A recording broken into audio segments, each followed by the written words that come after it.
안녕하십니까. 동성갤러리의 DJ 솔레일입니다. 어떻게 일주일 또 잘 지내셨나요? 이번 주말에 너무 추웠잖아요. 너무너무 추웠는데 어떻게 다들 안녕하십니까? 저희 집은 이제 물 얼까봐 막 물도 틀어놓고 보일러도 막 나올 때 외출로 안 놓고 막 다 조금 온도만 낮춰가지고 돌아가게 해놓고 다 그렇게 하고 있는데 이맘때쯤 되면 항상 그렇고요. 또 특히나 눈이 많이 왔죠. 눈이 정말 많이 왔어요. 어떻게 눈길에 다들 병원으로 갈 병원 방문은 안 하셨죠? 절대 그런 일 있으면 안 돼요. 네. 항상 이제 이번이 저는 제 개인적으로는 5번째 방송, 동성갤러리 방송은 16번째 방송인데 이 순간이 가장 좀 긴장이 돼요.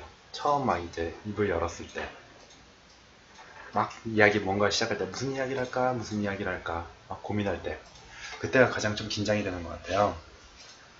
정작 이제 막 뒤에 가면은 막 이런저런 얘기 막 하다 보면 시간 가는지도 모르고 막 하다가 이제 맨날 시간 오버하고 1시간 20분 동안 떠들고 막 그렇게 이야기를 하는데 이게 처음에는 참 난감하죠. 네, 어쨌든 들어오신 분들 반갑고요. 네, 오늘의 방송을 시작해볼까 합니다. 오늘은 잠깐만요. 또 손님이 오셨네. 아시죠? 라이브 한 방송. 네. 오늘도 처음부터 기억해서 하면 되고요. 이해해 주셨으면 좋겠습니다. 네. 저는, 네, 동성갤러리 큐레이터입니다. 네. 제 이름은, DJ 솔레임이고요. 잠시만요. 손님이 오셨네. 그러니까, 네, 이거는 아프리카 방송 TV 손님이 아니라 정말 그 갤러리에 손님이 방문하셨어요. 그럴 때 저 인사를 드려야죠. 방송한다고 막 멍하니 이러고 계속 이야기만 하면은 조금 난감하잖아요. 난감하잖아요. 네, 시청자 수가 이렇게 적지 오늘. 역시 그림을 먼저 띄워야겠어. 아무래도 그림을 먼저 띄워야겠어. 동성 갤러리에서 이제 생각하다 보면 저희가 하는 일이 여러 가지가 있는데 저희는 이제 BJ 로즈님이 계속 이제 소개를 해주시지만 사실 이제 전시 기획을 많이 합니다. 1년에 한 번씩 예술의 전당에서 전시를 하고 있고요. 매일 이제 연도별로 어떤 전시가 있었는가에 대해서만 이야기만 하니까 이 그림이 뭘까? 이 그림이 어떤 걸까? 라고 궁금해하실 분들이 있을 것 같아가지고 제가 오늘은 그림과 함께 그동안 저희가 해온 전시에 대해서 소개를 해드릴게요. 혹시 이거 뭐 비밀번호 걸려있는 방송 아니죠? 아유, 반갑습니다. 짠. 자, 내 얼굴 잠깐 치울까? 오히려 이렇게 하면 더 이제 많이 들어오실 것 같기도 해. 이렇게 하면 더 많이 들어오실 것 같기도 해. 그냥 느낌이에요, 느낌. 제 개인적인 느낌. 잘 들리죠? 이 작품이 2011년에 했던 미셸 앙리 참을 수 없는 화려함이라는 전시에 소개했던 작품이에요. 파리 사크케라는 작품인데 그 뒤에 보이시면은 저기 풍경으로 몽마르트 언덕 그 꼭대기에 있는 그 사크케어 성당이 이제 딱 보이고 베이페이스님 반갑습니다. 반갑습니다. 오늘은 바로바로 인사를 되도록이면 드릴게요. 못 드리는 사람은 어쩔 수 없는 거고요. 그 정도 이해하잖아요. 이해하죠? 네. 파리 사크케 성당이고요. 그 앞에 이제 붉은 계양기 곳이 굉장히 인상적인 그런 작품이에요. 네. 그리고 2012년에는 이제 알렌 본푸아라는 마찬가지로 이제 파리의 로맨티스트라고 불리는 작가입니다. 파리의 로맨티스트라고 불리는 작가인데 그 여성의 누드화를 그려요. 이때는 이제 알렌 본푸아 대지의 여신이라는 제목으로 이제 전시를 했어요. 이분 같은 경우에는 이제 여신, 그러니까 여성의 누드는 그 곡선은 대지의 곡선, 특히 이분 같은 경우는 이제 이탈리아 토스카나 지방의 그 산등성 언덕이라고 하거든요. 이런 능선을 따라서 흐르는 그런 곡선에서 이제 여성의 누드와 닮았다. 한마디로 그 여성의 그런 생산성이라든지 아니면 그런 곡선의 미학 그런 거를 이제 작품에 담아냈는데요. 누드화이면서도 결코 그렇게 야한 생각이 들지 않아요. 이게 어떻게 설명하는 게 좋을까? 이분이 그리는 기법들, 특히나 이런 발이나 이런 데 보면 스푸마토 기법이라고 해서 점점 예전에 레오나르도 다빈치가 사용했다라고 하는 안개 속으로 사라지는 듯한 그런 기법을 써서 정말 사람의 살결과 같은 그런 느낌으로 작품을 만들어내요. 나 막 내 얼굴도 꺼놓고서 막 혼자 자세하면서 막 말하고 있다. 지금 조금 더 익숙해져야 되는 부분입니다. 네, 어쨌든 이런 살결 부분, 이 살결을 표현하기 위해서 4번 혹은 그 이상의 덧칠을 하는데 인체 피부 아래 흐르는 그런 혈류의 느낌까지 다 표현해서 정말로 사실적인 그런 피부 질감, 그러면서도 선은 정말로 부드러운 그런 느낌의 작품을 보여왔어요. 아마 몇 년 안에 또 한 번 전시를 할 수 있는 일이 있지 않을까 싶습니다. 그때 한번 다시 뵙기로 하고요. 다음 2013년, 여기서 내가 얼굴려고 저기다 빈 자리를 만들어 놨는데 이걸 놔야지. 자, 지나갔어요. 약간 느리죠? 이 정도 버퍼링이고요. 죄송님 반갑습니다. 반갑습니다. 네. 자, 이건 2013년에 이제 예술의 전당 마찬가지로 늘 한결같은, 옛날에는 V갤러리라고 써져 있었는데 지금은 이제 한가람미술관 제7전시실에서 한 전시예요. 제 타이틀도 청춘 물들다 미션왕리전. 이때 막 저희 타이틀 공모전도 하고 막 그랬었어요. 그래서 이제 뭐 미셸앙리 하면은 어떤 게 떠오르십니까? 그때 막 여러 가지 아이디어들이 막 오다가 그때 1등 하신 분이 아마 다시 청춘이라는 그런 제목이었을 거예요. 다시 청춘. 근데 애초에 저희가 생각하던 타이틀이 청춘 물들다였어서 그때 저희가 근접한 생각을 하고 계신 분이라고 해서 그때 1등 상품도 드리고 그랬었거든요. 경품 배송해드리고 그랬었는데, 이 미셸앙리전 같은 경우에는 특히 미셸앙리는 붉은색을 좋아하고 통칭 이제 행복의 화가, 개항기비의 왕 이런 식으로 이름이 이제 많이 불려요. 그러다 보니까 입구 자체도 이렇게 그림으로 걸어 들어가는 듯한 그런 느낌으로. 왜 앙리가 안 떠지? 왜 안 떠질까? 저 하트의 정체는 뭘까?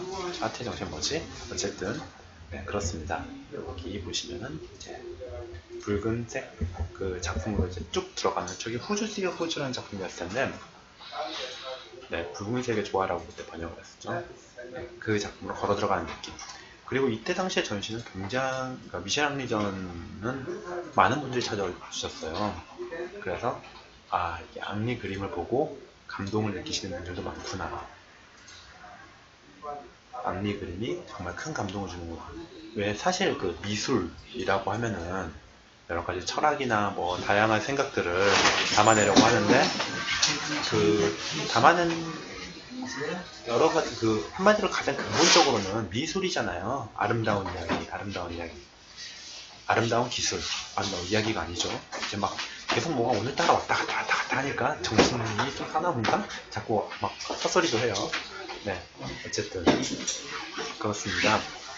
여기 미셸앙리전을 2번째 했어요. 이때 정말 성황리에 많은 분들이 찾아와 주셨고 많은 분들이 큰 감동을 느껴가셔서 저 개인적으로 굉장히 뿌듯했던 전시였습니다.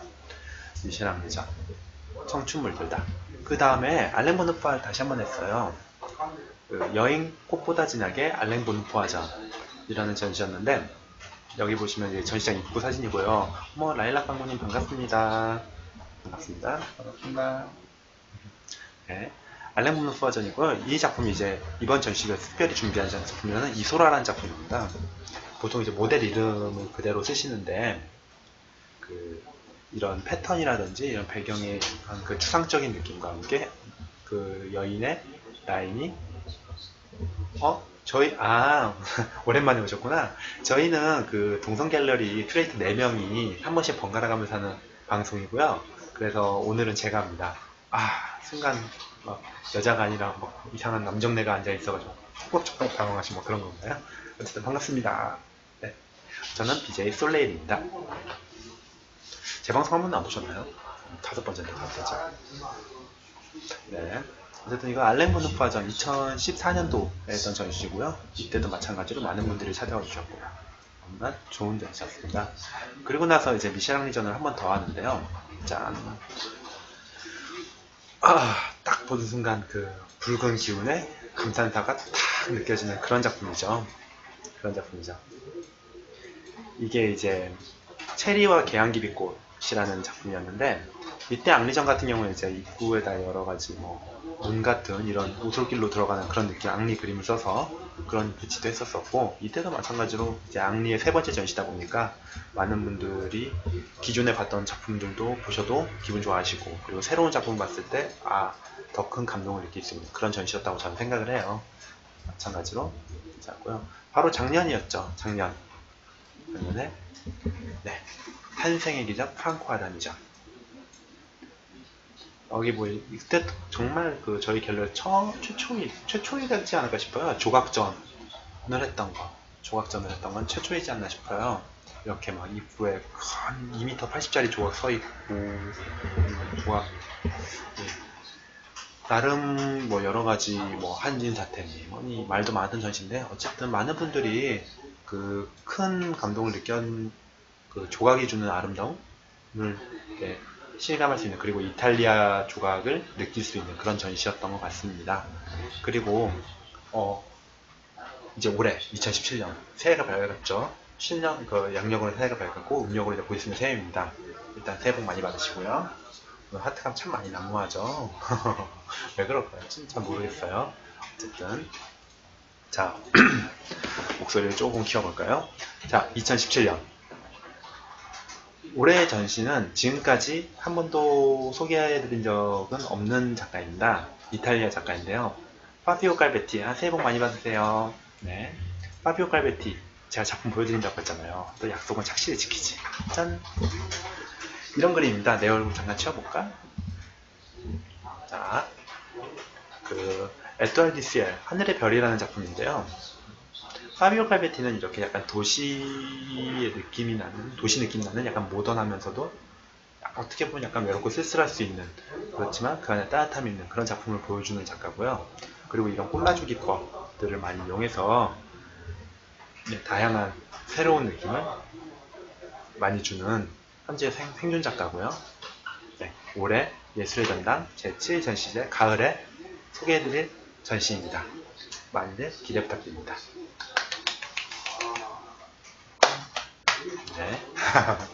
네, 이제 잠깐 그림을 내 얼굴까지 꺼버렸어.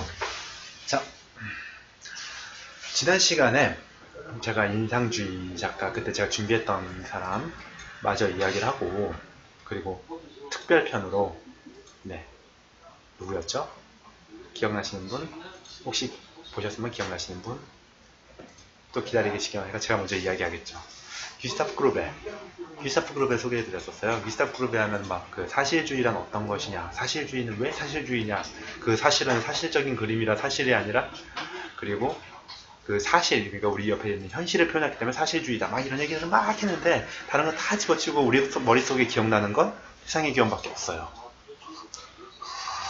왜일까요? 세상의 기원밖에 없어요. 그때 작품은 제가 영정당할까봐 소개 못해드렸습니다.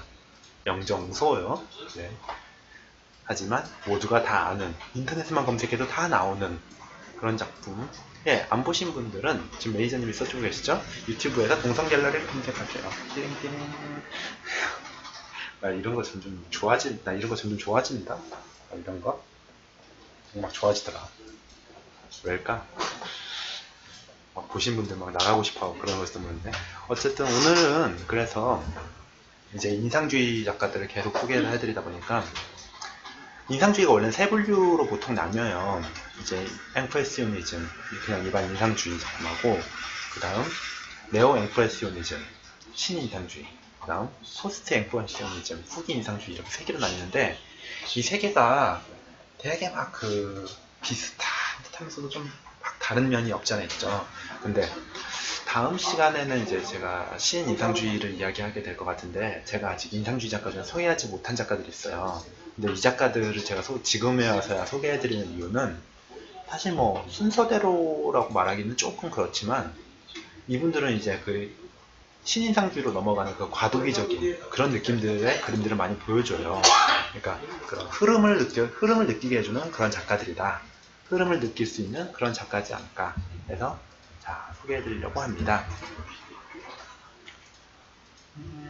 자, 며칠 전에 눈이 많이 왔죠. 그래서 설경을 하나 준비해봤어요. 이 작품이 그 눈 내린 루브시엔의 정원, 눈 내린 루브시엔의 정원이라는 작품인데요. 내 얼굴을 또 치워야겠네요. 잘 안 보이시나요? 잘 보이시나요?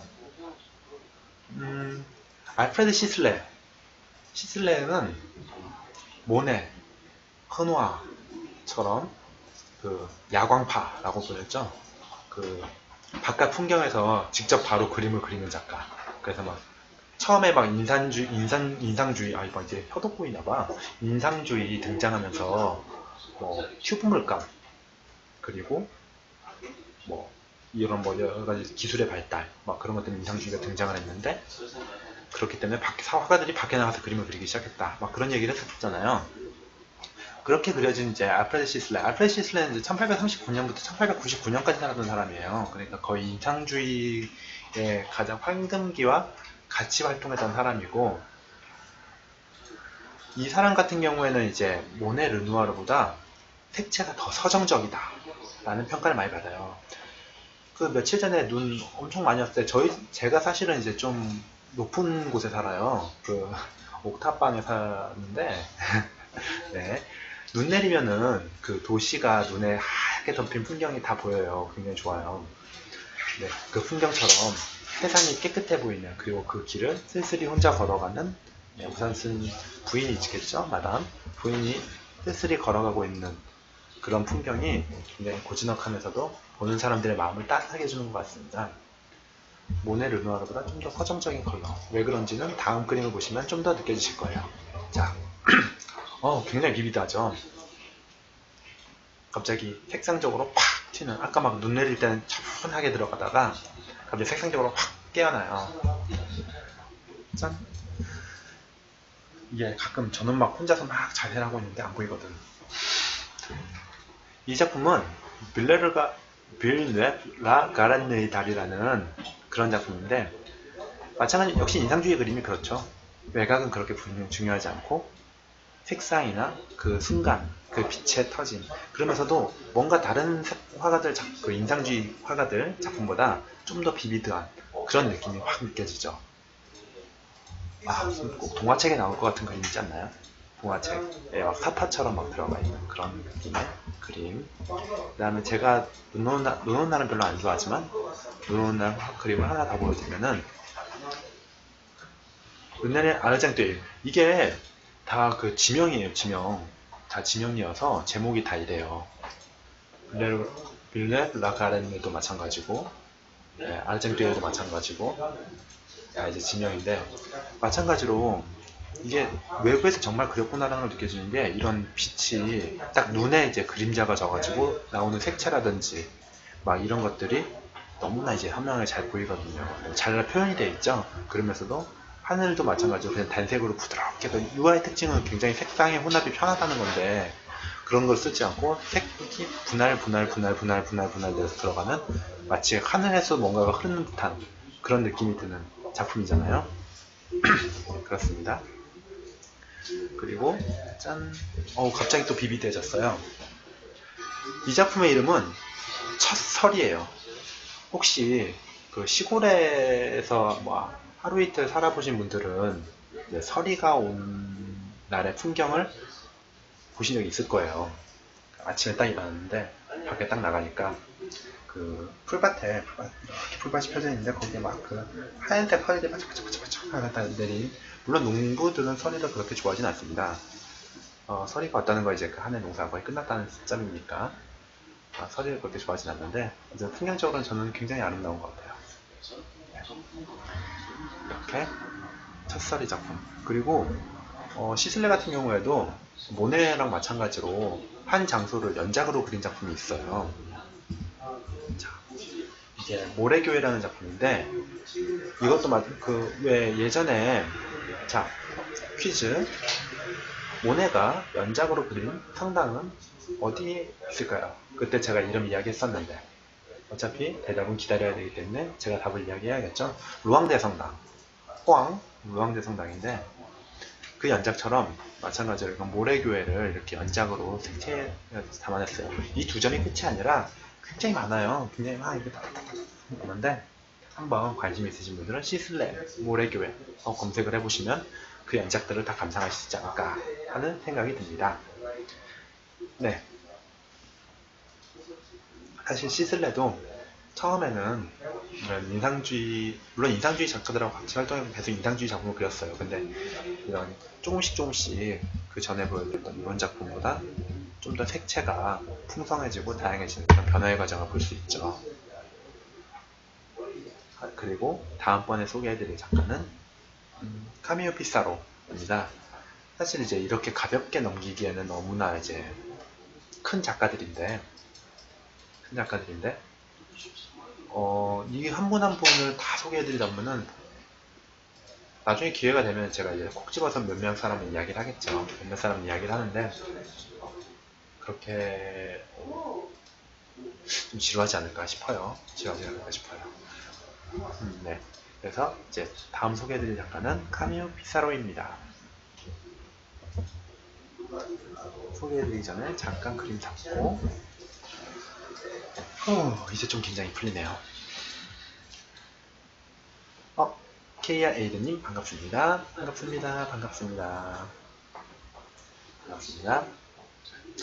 지금 시슬레이 이야기까지 했고요.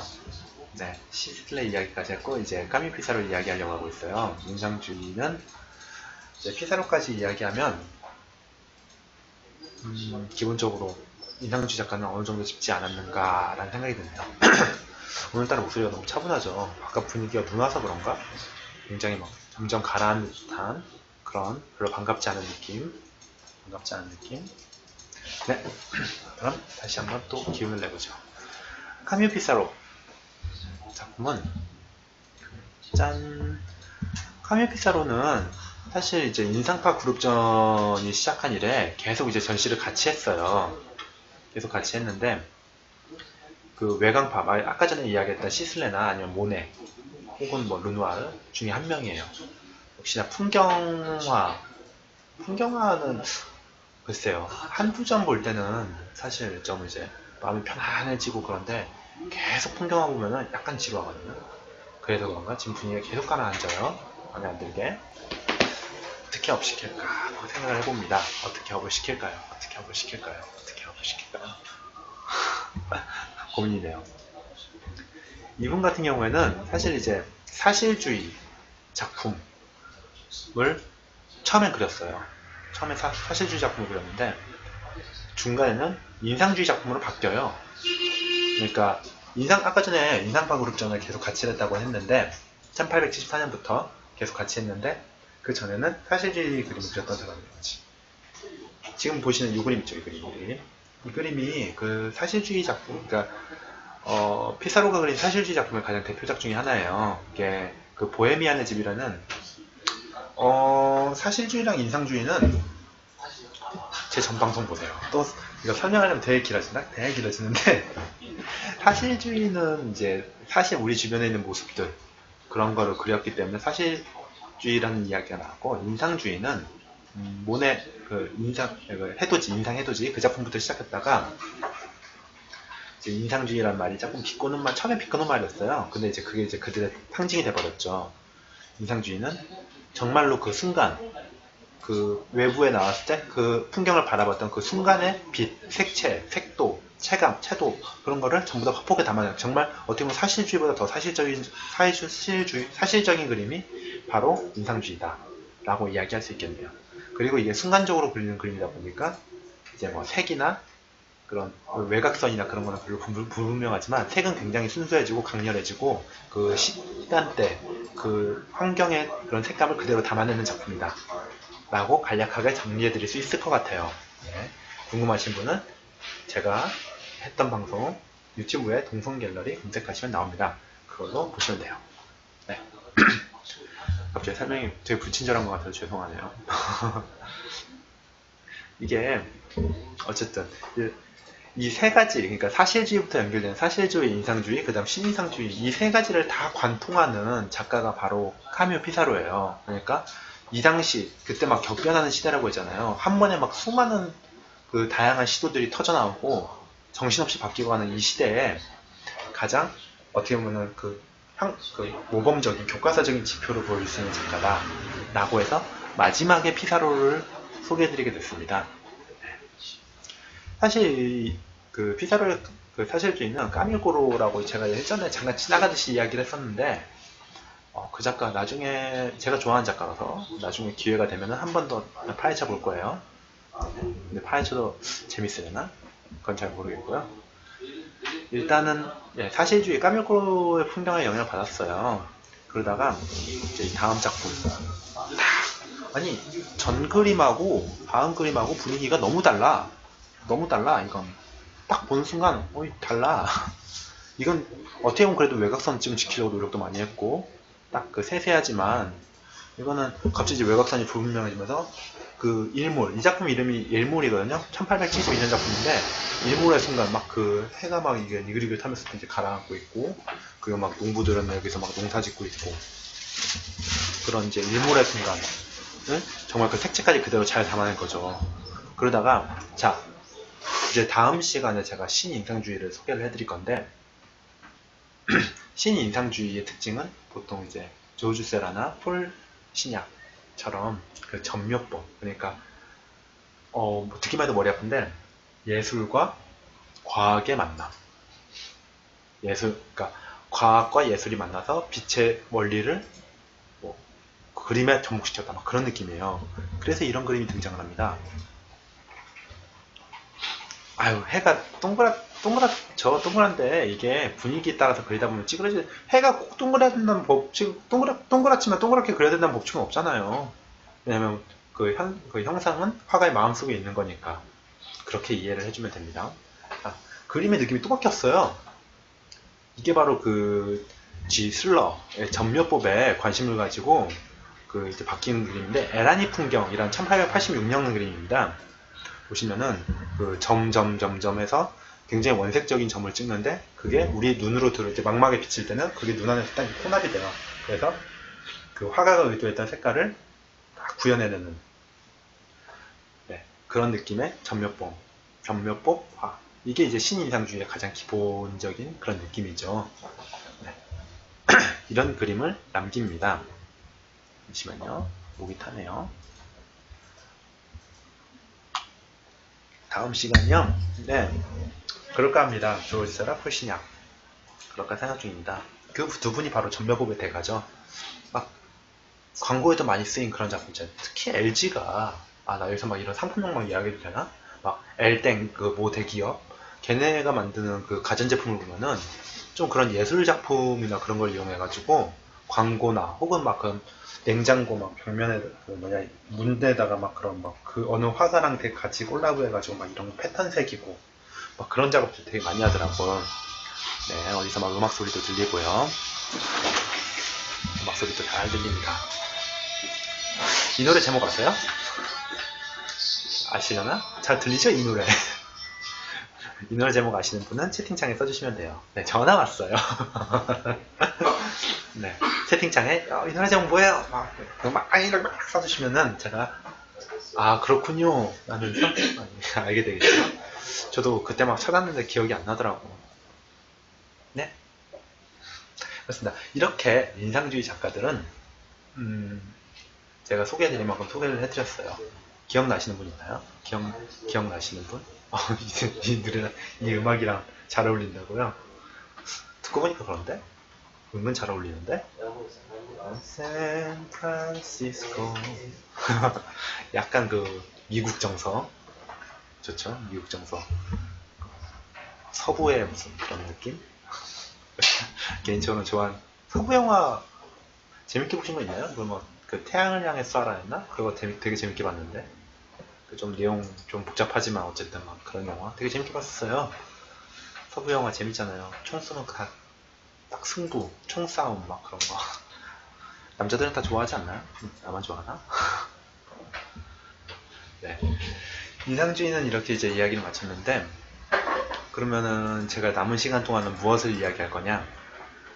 사실은 그때 이제 현대미술에 등장을 하면서 제가 너무나 빠르게 지나쳐버린 작가들이 계산 보니까 너무나 많더라고요. 그래서 지난 시간에도 그 귀스타프 그루베를 다시 한번 했었잖아요. 제대로 거의 한 장장 1시간, 거의 1시간을 거쳐서 귀스타프 그루베인데 오늘도 특별 게스트를 초대를 했어요. 오늘은 이름은 많이 들어보셨을 거예요.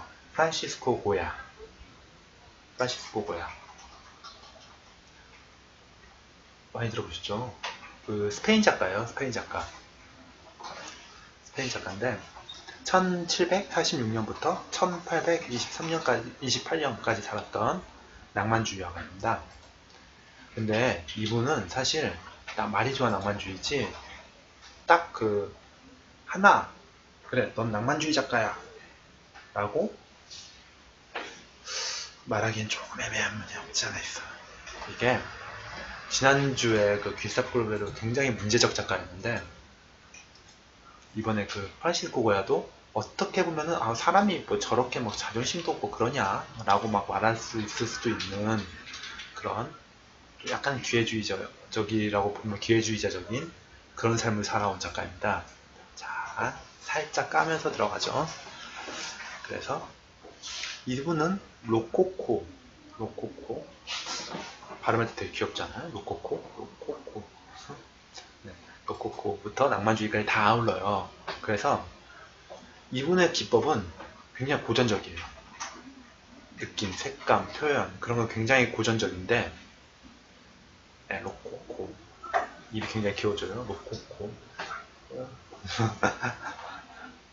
로코코는 제가 안 다뤘죠. 왜냐면 거기서부터는 약간 현대미술이랑은 좀 이제 거리감이 점점 멀어지기 때문에 다루지 않았는데 혹시 또 아나요? 나중에 기회 되면 다루게 될지. 굉장히 그 애교스러운 그런 그림들이죠. 대구 장식들 막 샤방샤방하고 블링블링하고 귀족적이고 그런 그림들. 거기서 이제 낭만주의로 넘어가는 모든 그런 작품을 그린 작가입니다. 이분은 원래 그 스페인 시라고사 사라고사 사라고사 게이 방송이냐고요? 제가 게이처럼 보이나요? 그 말 되게 막 그 충격적인 것 중에 하나인데 나 옛날에 한번 오해받은 적 있다니까? 게이 방송 아니에요. 저는 동성갤러리 큐레이터 임태양입니다. 아 지금 새로 오신 분들 반갑습니다. 호사니님, 김아련님 네 반갑습니다. 목소리가 하이톤이 되면은 약간 그런 느낌이 드는가 라고 생각도 해본 적이 있어요. 네 아닙니다. 저는 여자 좋아합니다. 네. 남자가 여자 좋아할 수 있죠. 네. 아니, 여자 좋아하는 게 당연한 거 아니야? 좋아할 수 있죠가 아니라 당연한 거지. 오늘따라 막 말도 없고 이거. 네. 어쨌든 그분은 사라고사에서 그 원래는 종교를 그렸었어요. 왜냐면 약간 그 로코코 시대 그 당시만 해도 그런 그림이 그렸으니까. 그러다가 29살에 이제 마드리드 네 스페인 수도죠. 스페인 수도 마드리드에 정착을 하면서 궁궐에 들어가게 돼요. 국왕 아래. 그러면서 굉장히 그 당시에 이제 유행했던 로코코적인 그림을 그립니다. 그 그림이 뭐냐면 바로 요런 거. 딱 보기만 해도 그냥 그 애교가 흐르죠.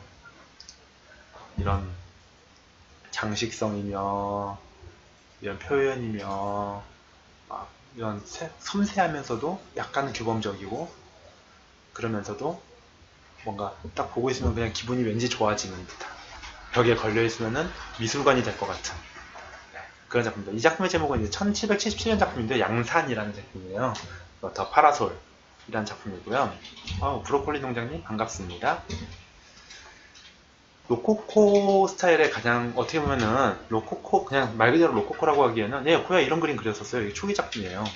이게 그냥 로코코라고 하기에는 조금 약간 무게감은 있지만 그 색감이라든지 색톤의 무게감이 있지만 그 표현 양식이나 그런 거 보면은 딱 그 당시의 느낌이 나오죠. 그리고 이분이 계속 이제 왕국에서 있다가 나중에 이제 카를로스 4세가 스페인 국왕이 되면서 이제 수석 궁정화가가 돼요. 수석 궁정화가는 말 그대로 이런 걸 그릴 수 있는 사람이죠. 이게 카를로스 4세의 초상화입니다. 네. 국왕의 옛날에 막 조선시대에서 막 그러지 않았나? 막 그 궁궐에서 그림을 그리는 그 사람들, 특히나 이제 왕의 얼굴을 그릴 수 있는 사람은 굉장히 그 탑 오브 탑 정점 그런 사람이었을 텐데, 어쨌든 프란시스코 고야가 이렇게 칼로스 4세의 얼굴을 그리죠. 그런데 그 당시가 사실 스페인, 그러니까 계속 제가 프랑스, 뭐 그때 막 프랑스 대혁명, 막 그다음 7월 혁명 막 그런 얘기 하면서 책방송 때 되게 정신 없을 때 막 정신이 막 지나가는 그 세월 속에서 스페인의 이야기를 하진 않았는데, 사실 한 나라가 그렇게 확 뒤집히면은 바로 옆에 붙어 있는 나라인데 얼마나 정신 없겠어요. 얼마나 정신 없겠어. 그래서 이런 그 카를로스 4세 딱 이 당시에는 스페인이 옆 나라는 왕권이 뒤집어졌는데, 심지어 그 뒤집어진 사람이 실촌 그 가족간이야. 근데 루이 세지요, 루이 16세 목이 잘렸어. 그러면 우리도 위험하지 않을까? 막 불안하잖아. 막 그래가지고 당시에 막 그런, 거기다 이제 프랑스가 그 대혁명을 겪고 그 나폴레옹이 그 프랑스를 집권을 하면서 스페인하고 전쟁을 해요. 1789년에 대혁명이 일어나고 이후 제 얼굴이요. 짠. 네. 감사합니다. 전쟁을 하는데 이제 먼저 선전포고를 하죠. 전쟁 막 바로 쳐들어가지 않잖아요. 선전포고를 하고, 그리고 이제 막 그 혼란스러운 사회활이 쫙 거쳐지다가 나중에는 스페인이 먹혀요. 조금 이제 일정 부분 이렇게 먹혀요. 그러다 이제 다시 이제 국권을 찾아가고, 그런 정말 혼란스러운 시대인데, 네, 그 시대의 수석 궁정화가였습니다. 그러니까 사람이 평온하게 그림만 그리면은 좀 이제 정신적으로도 뭐 여러 가지 환경적으로도 좀 안정된 그런 뭐 정말 아름다운 그런 작품만 남겼을 수도 있는데, 그런 격변하는 시대를 살다 보니까 사람이 좀 이상해졌어.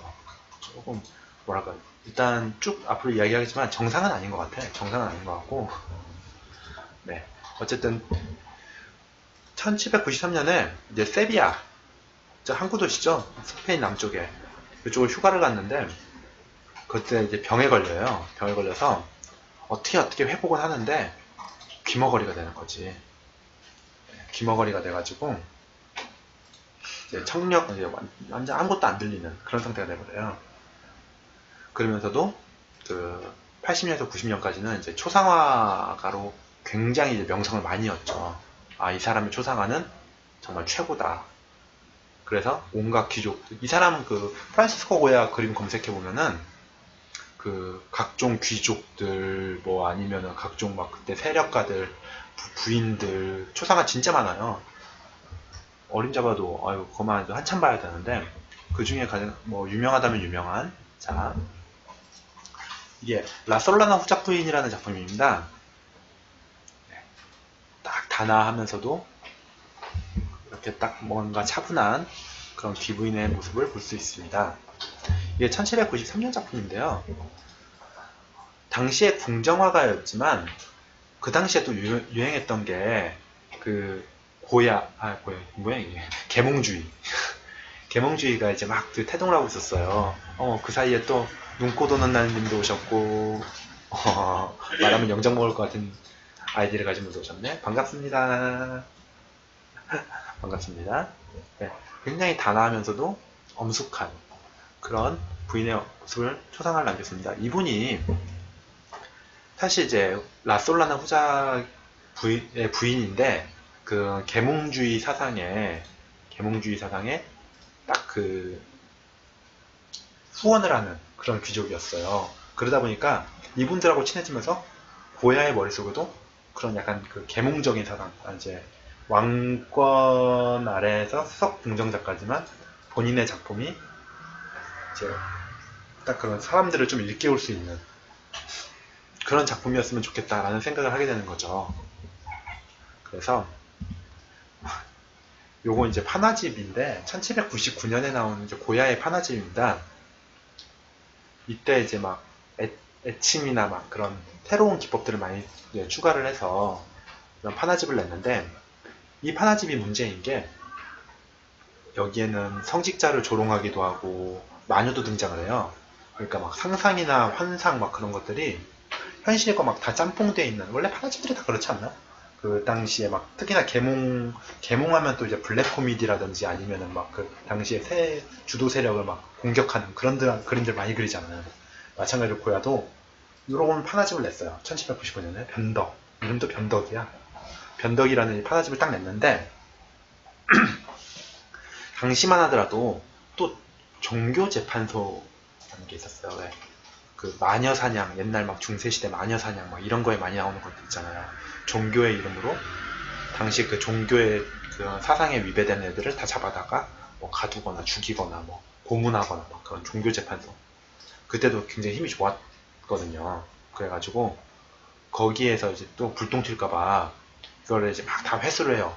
다 회수를 해가지고 왕립 인쇄소에 기증을 해버려요. 그래서 한동안 공개가 안 되다가 고야가 죽고 난 다음에 그 다음에 공개가 되는 거죠. 그 판화집에 들어있던 그림 중에 하나입니다. 마찬가지로 고야의 그 얼굴이라든지 그런 묘사나 그런 건 충분히 느낄 수 있는 그런 작품인데요. 이렇게 그 당시에 엄숙하고 스페인 같은 경우에는 굉장히 그 왕권도 셌고 특히나 종교의 힘이 세가지고 사실은 그런 누드화나 그런 거에 대해서도 용납을 못했대요. 그래서 그걸 그리는 것 자체가 금기, 불법 막 이런 거였지. 근데 그 와중에 그런 걸 정말 두려워가지고 이런 판화들을 다 회수한 고야를 결국은 종교재판소에 세운 작품이 있어요. 이 작품 유명한 작품이죠. 프란시스코 고야 하면 떠오르는 작품 중에 하나. 네, 하트화는 금기 불법이었대요. 하트화. 네. 네, 옷 벗은 마야라는 작품입니다. 처음에 이 작품 같은 경우에는 처음 이제 말 그대로 예전에 그 귀스타프 클롭에도 그랬잖아요. 귀스타프 클롭에도 그랬는데 그 당시에 그 누드 중에서도 막 그런 좀 지적인 그런 거나 그런 좀 거는 사회적으로 금기, 불법 그런 거였던 거지. 근데 누군가 굉장히 힘 좋고 돈 많은 사람이 요청을 하면은 자신의 상상력을 자유롭게 불어넣어서 막 그리는 거예요.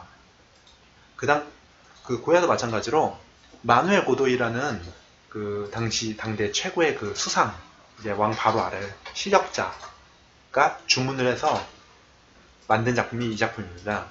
근데 이 작품이 정말 어떻게 보면 문제가 되는 게 이전에도 누드한 있었죠. 이전에도 막 누드한 있었잖아요. 뭐 예를 들면은 막 산드로 보티첼리의 뭐 비너스의 탄생 혹은 뭐 여러 가지 그런 누드 작품들 많잖아요. 특히나 뭐 그리스 신화에 나온 작품들은 거의 대부분 누드 많고. 근데 그게 이 당시는 사실 사진이 나오지 않았을 때요. 사진이 아직 나왔지 않았을 때니까 어떻게 보면 이게 야사였던 거야.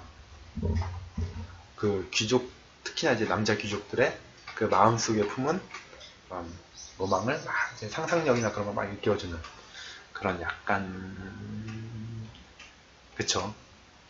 참 그 옛날판 그 야동이나 그런 느낌이었겠죠. 그런 거였는데 그래도 그걸 그리면서 약간 그 전까지는 조금 달랐어요. 막 몸을 그래도 가린다거나 그리고 여성의 시선은 항상 정면을 바라보는 게 아니라 약간 그 사선, 그러니까 다른 데를 바라보고 있는 약간 어떻게 보면 수동적인 그런 느낌의 누드화였다면 이 그 옷 벗은 마하, 스페인어는 마하, 영어는 마야. 네. 영어도 하트가 된다네요. 몰랐어요? 네, 이 작품 같은 경우에는 굉장히 이제 큰 이슈를 불러일으킬 수밖에 없는 거죠. 몸은 한 군데도 가리지 않고 당당하게 누워서 시선은 정면을 바라보고 있어. 떨어져라고 했어. 그래서 이 당시에 이게 막 문제가 되니까 그쵸. 이 그림이 들어가니 썸네일 시청자가 늘어. 사람의 마음은 다 똑같습니다. 네, 다 똑같습니다. 그래서 만든 게 있어요. 짠. 1만 시청자 주나? 그러면 안 되는데. 이게 그 다음에 만들어진 옷 입은 마하. 옷 입은 마하. 같은 해에 만들어졌어요. 둘 다 1800년인데 이렇게 옷 입은 버전, 같은 포즈로 같은 사람이 옷 입은 버전, 옷 벗은 버전 이렇게 두 종류로 그 준비를 한 거죠. 근데 이게 이거 같은 그림 아니에요. 이거 그러니까 막 덧그리거나 그런 게 아니라 아예 다른 그림이에요. 이거 지금 저기 이거 전시되는 미술관 가면은 두 점이 이렇게 나란히 이렇게 딱 있대요. 근데 이 고도이라는 사람이 참 진짜 그 뭐냐 독특한 게 옛날 사람들도 다 그 마음의 속에 담겨 있는 거 똑같다니까. 똑같은데 그게 뭐냐면은 이 사람은 그 자기 집에다가 작은 방 하나를 만들어서 거기다가 누드 작품만 다 모아놨대요. 네, 누드 작품만 다 모아놨는데 빨간 방 같은 거 그런 건가요? 어쨌든 누드 작품들만 다 모아놨는데 영정이요? 영정 안 다니면 이걸 바꾸면 되겠다. 됐죠? 네, 근데 미술 작품이에요. 지난주요? 지난주 정말 큰일 날 뻔했어요. 네, 근데 이게 어떻게 했냐면은 이 두 점을 해가지고 딱 이렇게 놓고 제 손 잘 보세요. 이렇게 딱 놓고 도르래를 달았대요. 그림에다가. 그래가지고 처음엔 이게 보이다가 이거 옷 입은 마가 보이다가 도르래를 이렇게 쭉쭉쭉쭉쭉 당기면은 이 옷벗은 마가 나오는 거야. 그러니까 네, 그 아날로그적 야동. 네, 그런 거예요. 참 사람의 취향 사람 마음은 똑같습니다. 네, 맞죠? 그리고 마하라는 말 뜻이 그 스페인어로 풍만하고 매력적이며 요염한 여자라고 합니다. 네. 그리고 이제 보통 이 작품 때문에 결국은 고야가 종교재판소에 섰어요. 종교재판소에 딱 섰는데 그때 하는 말이 나는 이 작품을 티치아노의 다나이라는 작품과 벨라스케스의 비너스의 화장을 따라 그렸다고 해명을 했대요. 근데 매니저님이 쫄았나봐. 자, 뭐 쫄고 그래요. 쫄면 상관없어요. 없길 바라요, 저도. 네, 어쨌든 그 티치아노의 다나이와 벨라스케스의 비너스의 화장을 따라 그렸다고 해명을 했대요. 그러니까 이 둘이 교회 미술에서 매우 존경받는 화가였거든. 그러니까 이제 어떻게 종교재판소에서 말을 못하는 거예요. 그래서 어떠한 처벌도 안 받았다고 합니다. 그리고 또 이제 당시에 이제 이런 작품이 이제 딱 나오면은 항상 궁금해하죠. 과연 이거 모델이 누구냐? 왜냐면 당시에는 사진이 없었을 때니까 딱 이걸 보면은 왠지 누군지 알 것 같거든. 특히나 뭐 유명인사 중에 한 명일 것 같잖아요. 왜냐면 그 마누엘 고도이라는 사람이 그 당시 최고 실력자가 주문한 작품이니까. 두 가지 설이 있는데요. 처음에는 이제 이게 아까 전에 보여줬던 요분 기억하시나? 요분이 아니라 다음 작품이구나. 요분. 이게 이제 안녕하세요 빈들 형님 반갑습니다. 이게 그 알바 공작 부인이라는 작품이에요. 되게 단아하고 아름답죠. 근데 이게 이 그림의 모델이 아니냐? 근데 모델이 알려주면 이 그림 때문에 너무 당황을 하니까 이 작품을 그린 게 아니냐? 라고 이야기를 한 거예요.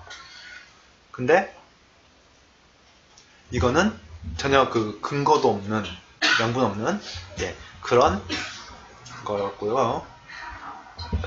그리고 자, 두 번 이제 현재로서는 어떻게 이야기하냐면 그 고도이 아까 전에 이 작품을 주문했던 고도이 상대 최고 실력자 그 사람의 정부인 페피타라는 여인이다 라고 현재로서는 이야기를 하고 있습니다. 미묘하게 생긴 거 닮은 것 같은데 그죠? 비교해볼까요? 이분하고 좀 더 확대해볼까? 이분하고 자 비교해보면 얼추 비슷한 것 같지 않아요? 네 어쨌든 그렇습니다. 네, 페피타라는 정부라고 하네요. 그리고 궁정화가는 닮지 않았나요? 자세히 볼까? 이분하고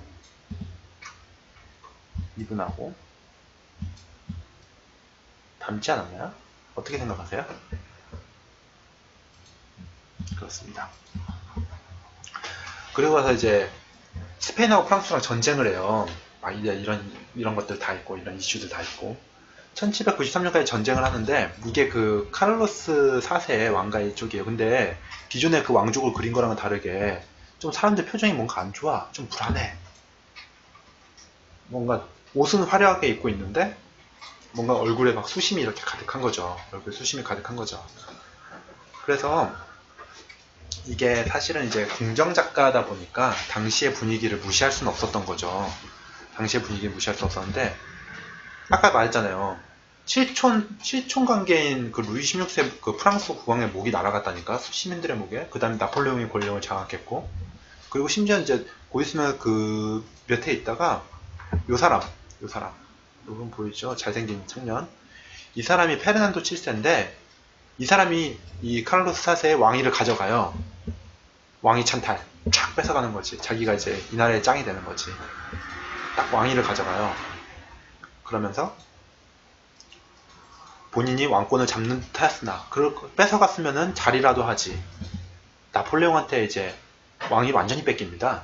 그리고 이제 망명을 해요. 나폴레옹이 이제 스페인을 장악하죠.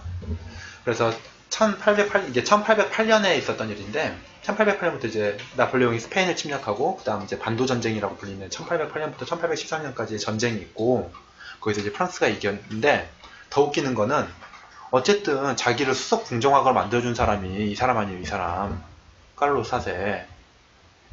그러다 이 사람으로 넘어갔는데 딱 뺏기니까 고야는 나폴레옹한테 충성을 해요.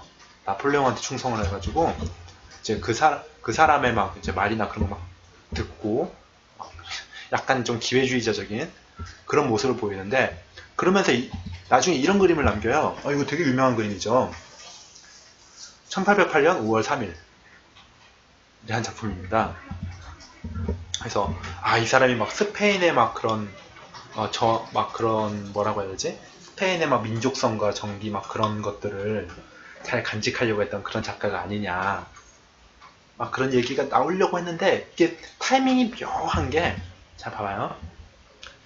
1814년에 나폴레옹이 실각을 해요. 그러니까 저기 그 유배되잖아요. 코르시카 섬으로 유배가 되는데 그러면서 이제 페르난도 7세가 다시 왕위를 찾거든요. 아까 전에 그 요청년 그때 늙었겠죠.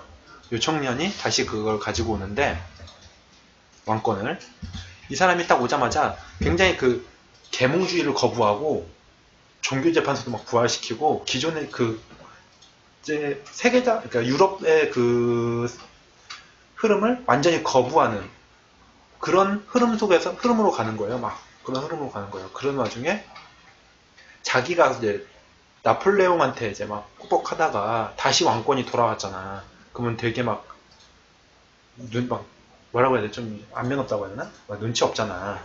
그러니까 1814년에 딱 이제 페르난도 7세가 돌아왔을 때 이 그림이 나와요. 마치 나는 그래도 스페인의 막 그런 거를 난 지키고 있었어. 나는 애국자야. 막 이런 듯한 느낌으로 이 그림을 딱 던지는 거예요. 그렇게 위기를 모면하는 예. 그리고 이 그림이 이제 그 프랑스 분이 이제 스페인에서 막 진행한 학살 그런 거를 표현한 작품인데 이 작품은 프랑스 분이 떠나갈 때쯤에 나온 작품이라는 거지. 한마디로 자기의 그런 좀 변명거리 그 정도의 느낌밖에 안 되는 작품인데 현재로서는 굉장히 유명한 작품이죠. 그렇습니다. 그러다 이분의 말년이 어떠냐, 고야의 말년이 어떠냐. 이제 마드리드 외곽에 전원주택을 하나 마련을 해요. 이제 궁정화가 이제 다 끝나고 그리고 나서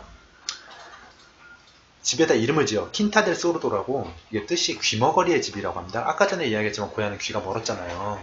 고향 귀가 멀어가지고 귀머거리의 집이라는 거 만들고 그때부터 분위기가 묘한 작품을 그려요. 낮에는 초상화나 그런 거 이제 부탁받은 것들 많이 그리는데 밤에 그리는 것들이 이런 거예요. 이 그림 혹시 보여드린 적 있죠? 지난 옛날에 뭐 다른 방송 시간에도 나오고 그랬는데 되게 잔인하지 않아요? 이게 자식을 잡아먹는 사르투누스라는 그 작품인데 사실은 이 작품 알아요? 질문하고 알아요. 본인이 대답하시는 우리 매니저님. 예. 원래는 이 작품이 제목이 없었어요. 제목이 없었고 크로노스 이야기 나왔대요. 이게 크로노스가 사르턴스가 크로노스잖아요. 그 자식들을 막 태어나면서 자기의 왕권을 빼앗길까 막 다 잡아먹었다 막 그런 이야기 나올 때 나왔던.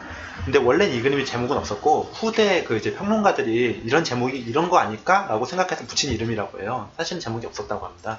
그리고 이런 연작이 14점이 그 귀머거리의 집 아까 전에 말한 킨타델 소르도에 쫙 배치가 됐는데 다 이제 1819년에서 1823년 거의 이제 막 말년에 꿀꺽 냠냠 첩죠.